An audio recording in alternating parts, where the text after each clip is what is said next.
Ready for some culinary wanderlust?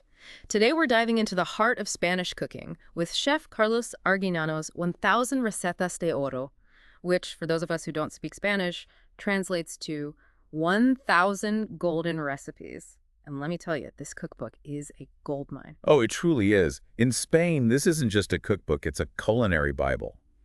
We're talking about a chef with a 50-year career, and get this, 30 of those years were spent on television. 30 years on TV. Wow, he must be a household name in Spain, almost like a familiar face you can trust in the kitchen. Precisely. And what's so charming about him is his emphasis on simple, budget-friendly recipes. He genuinely wants home cooks to feel empowered to use his book, not be intimidated by it. I love that, especially since so many cookbooks these days feel geared toward professional chefs. With 1000 recipes, where do we even begin? Well, Arguiñano has done a fantastic job of organizing everything into 11 categories, from appetizers and salads to hearty main courses and decadent desserts. It's a comprehensive guide to Spanish cuisine. I appreciate how structured that is. It's not just a jumble of recipes, but a well-thought-out collection. And here's a small but impressive detail. Right in the introduction, he includes cooking times for both conventional ovens and pressure cookers. He's clearly mindful of all types of home cooks, regardless of their equipment. Talk about attention to detail. All right, my culinary curiosity is officially piqued. Let's dive in, shall we? What's the first course on this deep dive? Let's dive into the salads. Okay. Arguiñano, he doesn't just treat them as simple side dishes, you know. In 1000 Recetas de Oro, salads get a serious upgrade. I'm ready to go beyond the usual lettuce. Give me some inspiration. What kind of salads are we talking about here? Well, there's this one, the endibious and smoked salmon salad. It really caught my eye. Picture this. Endive leaves his bowls filled with smoked salmon, chopped egg, apple, and finely chopped ciboletta. Ciboletta. It's a type of green onion. Ah, okay. Endive bowls sound incredibly elegant.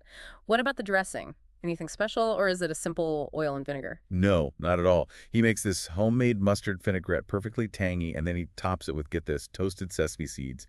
Adds a nutty flavor and a touch of visual flair. Wow, he's really elevating things. Right. Every detail matters. And this next example truly highlights Arguiñano's love for using fresh, in-season ingredients. The lentil, vegetable, and prawn salad. Imagine a salad that's light, refreshing, full of different textures. He even adds avocado at the very last minute so it stays perfectly creamy. Smart. And he tops it off with grated, hard-boiled egg. Simple, but elegant. Both of those sound delicious. I'm making a note to try them out. Speaking of fresh ingredients, I'm curious to see what Arguiñano does with vegetables, beyond just salads. Oh, he's a whole section dedicated to celebrating the bounty of Spanish gardens. And he kicks it off with a classic, stuffed peppers. Yeah. He offers two equally tempting versions, showcasing the versatility of this dish. I love stuffed peppers. You can get so creative with the fillings. What does he use? One version stays true to tradition with a classic Spanish potato tortilla and morcilla. Morcilla, that's Spanish blood sausage, right? You got it. For the adventurous palate. Not sure I'm adventurous enough for that. Haha, fair enough. Well, if blood sausage isn't your thing, he's got you covered. His second variation features a filling of rice, morcilla again, and a mix of fresh vegetables. So I like that he gives options. It's great to have choices, Now, I know you're a big fan of potatoes. What does Arguiñano do with everybody's favorite starchy side dish? Oh, he does not disappoint, believe me. There's a recipe called patatas bravas con salchichas, which translates to brave potatoes with sausages. Get this. He boils potatoes, fries them until they're nice and crispy, and then serves them with not one, but two sauces. 2 sauces. Now you're speaking my language. What are they? First, you have this vibrant tomato sauce made with onions, garlic, and pimenton, which is a smoky Spanish paprika. Okay. And then, to balance out the heat, he adds a classic Spanish mayonnaise. Tangy, creamy, smoky. Those potatoes sound like a flavor explosion waiting to happen. All right, we've got the salads covered. We talked about vegetables. What about other main courses? Does Arguiñano venture beyond the garden? Absolutely.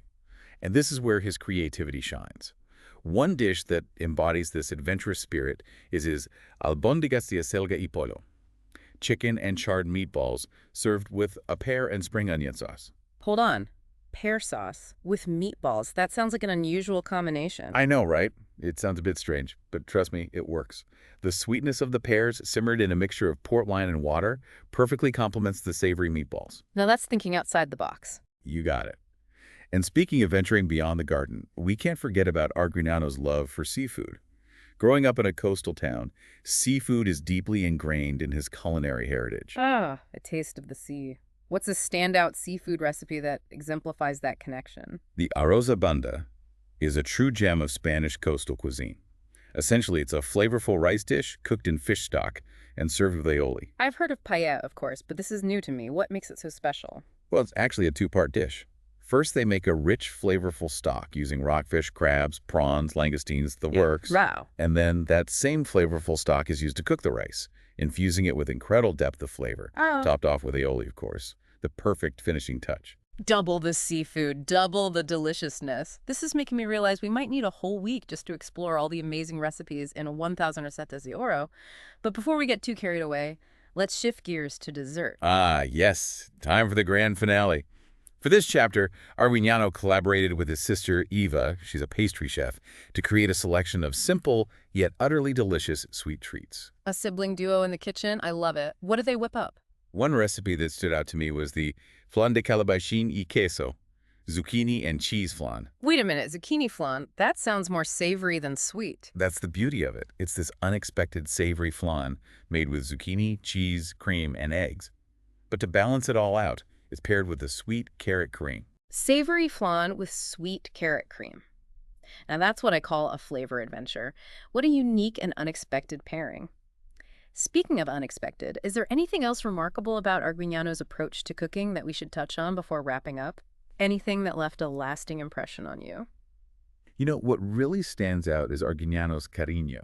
Cariño. Yeah, it means affection in Spanish. Okay. It's that love and passion he pours into his cooking, using simple techniques, fresh ingredients, to make dishes that are both flavorful and accessible. Cariño. I love that. It's like that secret ingredient that transforms food from just fuel into something truly special. Exactly. And it's a good reminder that you don't need fancy gadgets or expensive ingredients to make something delicious. It's about infusing every dish with a bit of yourself. It's amazing how a few simple examples have sparked so many ideas for me. I can only imagine the culinary treasures waiting to be discovered in 1,000 Recetas de Oro. Oh, absolutely. We've only just scratched the surface. That's the beauty of this book. It's an invitation to explore, to get creative in the kitchen, to make these recipes your own. So for our listeners who are feeling inspired to start their own Spanish culinary adventures, what's one final thought you'd like to leave them with? I'd ask them to think about which recipe from our deep dive today resonated with them the most. And then think about how they would add their personal touch. Would they swap out an ingredient, maybe incorporate a unique spice, or even come up with a completely new twist on a classic dish? Such a great challenge. It reminds us that the best cooking comes from the heart, with a sprinkle of creativity and a whole lot of cariño. Thanks for taking this delicious deep dive with me. I'm ready to get cooking. One, two. Happy cooking, everyone.